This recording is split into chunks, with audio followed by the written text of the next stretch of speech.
Hey Shirley, you're from Australia, right? Yeah, that's right, from down under. Okay. Are you from Sydney? No, I'm not from Sydney.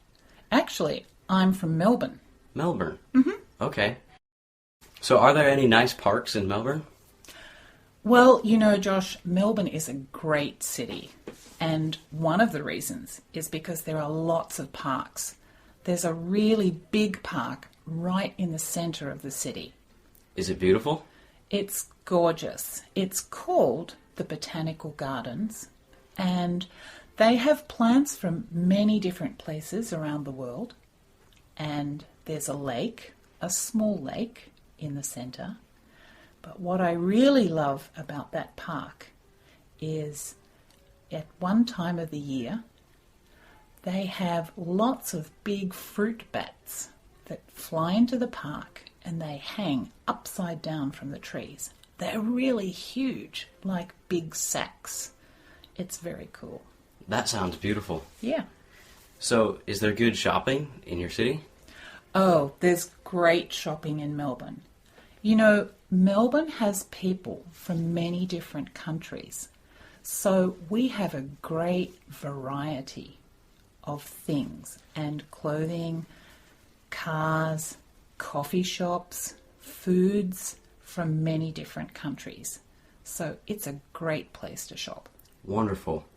What about housing? Is there cheap housing or is it really expensive? Well, it's not cheap, but it's not as expensive as Sydney. Sydney is the biggest city in Australia. It's very expensive to live. But in Melbourne, the housing is so-so. How do you get around in Melbourne? Do you take the bus? You can take the bus, but Melbourne has something very special that no other city in Australia has. We have a tram system. I think they're called trolley cars in America, maybe. Yeah, that sounds familiar. Yeah. Well, Melbourne has a really big tram system, so you can go lots of places in the city by tram. It's really good fun. What about the tram? Is it expensive?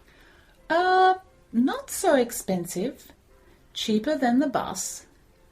Maybe about the same as the train. Cheaper than a car. Probably one of the cheapest ways to travel in the city. What about schools in Melbourne? Is there a big university? Melbourne has 3 or 4 really big universities and some smaller universities too. Also, they have some very good private high schools and some very good public high schools. Great. That sounds like a great place to go to school. It's a pretty great place to live.